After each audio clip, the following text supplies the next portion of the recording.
What's going on, everybody? Mortem here, this time bringing you some important updates for Pathfinder Wrath of the Righteous. And today we are talking about patch 1.2, the first major DLC, that is to say the first story DLC, currently titled Inevitable Excess, a free DLC that was just added for the Lunar New Year, as well as the console launch. So let's get the big stuff out of the way first, and then we'll talk more about patch 1.2, which is currently in beta. The story DLC has an official release date announced. That is going to be February 15th. And while I don't have an individual price for the DLC, if I had to guess, it's probably going to be in the ballpark of $10 to $15. That said, everything content-wise, including the season pass for Wrath of the Righteous, is actually 20% off right now for the Lunar New Year. But talking about the DLC itself, again, it's called Inevitable Excess. And Owlcat has released a few teaser images about this particular DLC, and one of them in particular I think hints at basically what it's going to be about, and that is the picture I probably used for the thumbnail, as well as is more than likely on screen right now, a picture of Valmalos, also called the Answering Rite. So this sort of golem construct is actually a very ancient being that is tasked with basically making sure magic is used responsibly, and while it is very much so in favor of wizards, and anything that casts magic really, it does believe in keeping magic out of the hands of the irresponsible. Now, just that information, I think, probably tells us basically the gist of the story DLC to come,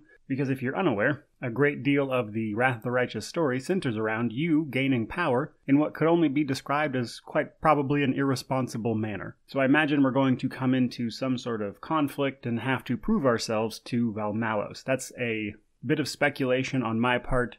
But again, February 15th, we'll know for sure, and then we'll go from there. Now, the other big news is that the console launch was unfortunately delayed until this fall. We did not get an exact date. It was originally supposed to be coming to consoles in March, but this was officially delayed until this fall, which is definitely a bit unfortunate. As someone who covers Pathfinder a lot, I know for a fact there are tons of people really excited to play this game on console, so unfortunate news, but hopefully we won't have a repeat of what happened to Kingmaker on console, which, if you're unaware, is in a pretty rough state on consoles, which I imagine is what Owlcat is trying to avoid with this delay. So moving on from there, we have our free pet DLC. This is just a small pet companion added to the game, again to celebrate the Lunar New Year. It is a small mystical dragon of sorts, and it joins the other animals in the menagerie you can acquire over the course of the game. And now let's talk about patch 1.2. Now, if I went over every single thing in this patch, we would be here all day. But I do want to mention that the patch is currently in beta, and the fact that it's in beta and the DLC is releasing on the 15th tells me that more than likely patch 1.2 will be deployed alongside the DLC or like right in step with it. But if you want to check out the patch right now, you can just activate the beta branch of Wrath of the Righteous on Steam and take a look at it. The patch itself centers around fixing a lot of the smaller bugs and things that I doubt people would have noticed, as well as some of the bigger ones, and balancing a few things. So the biggest, most important changes, I would argue, are the changes to the mythic paths. Specifically, Ivu actually saw a lot of changes. Ivu was a bit of a powerhouse towards the later game in some instances, so to compensate for this, they toned Ivu's breath weapon down, as well as turned her frightening presence into a toggle. If you watched my stream of the game, actually, Ivu has a pretty strong frightening presence effect, which means she scares off enemies that run away and then are very hard to track down and kill, and then they can aggro other enemies and it can be kind of annoying. So they turned that ability into a toggle for Ivu, but to coincide with those changes and the fact that her caster level is being reduced from a max of 30 down to 20, they are instead allowing you to equip Ivu with barding as of this patch. On top of this, another big mythic path change that wasn't mechanical in nature was that they are giving the Aeon a more visual transformation after they unlock their transformation at rank 9, which at the time of this video I was not able to gather footage for, so my apologies about that. Now, beyond this, again, we see just a ton of fixes. We got a total of 39 quest fixes, which was mostly surrounding consequence stuff, so you'd make a decision and then that decision might not be reflected properly later in the game. Stuff like that is a lot of what they fixed there. And then we saw a ton of bug fixes for areas, items, UI, visuals.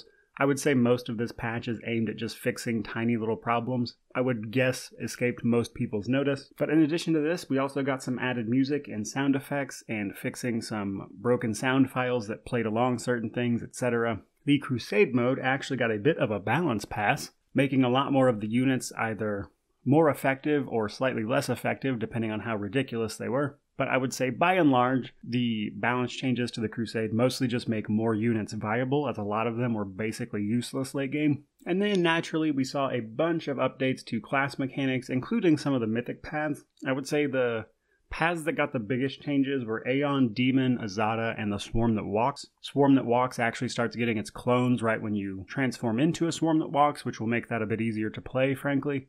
The changes to Azada were primarily mechanical stuff, as well as the changes to Aivu. Aeon actually had its Enforcing Gazes reworked, on top of the transformation stuff. In addition to these things, we saw a ton of improved and updated descriptions for certain abilities.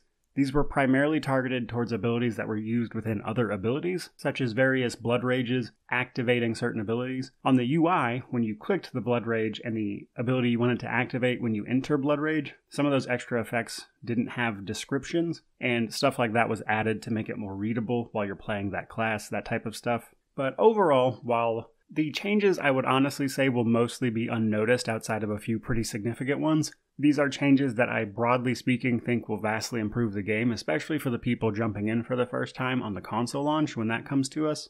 I think a lot of these changes will make for just a better experience for those people in particular. But hopefully that will make up for them having to wait a bit longer for their release version of the game. And before we wrap the video up, I did want to mention that probably this summer or so, when the new releases for games start to die down a tiny bit, I am likely going to be going back and redoing a lot of my class mechanics and mythic path mechanic videos, simply because a lot of them have seen updates and changes since then, and while I don't really have the time to go over every single one right now, I will likely begin that process later this summer. So some of my old beta videos start to more accurately reflect some of the changes that we've seen since the game launched. But with no further ado, there you guys go. Hope you enjoyed the video and all of the news about Pathfinder, Wrath of the Righteous, a game near and dear to my heart. And if you enjoyed the video, please remember to like, comment, subscribe, all that YouTube jazz. But regardless of any of that, truly, just thank you for being here, thank you for watching, may you wander in wisdom, and have an amazing day.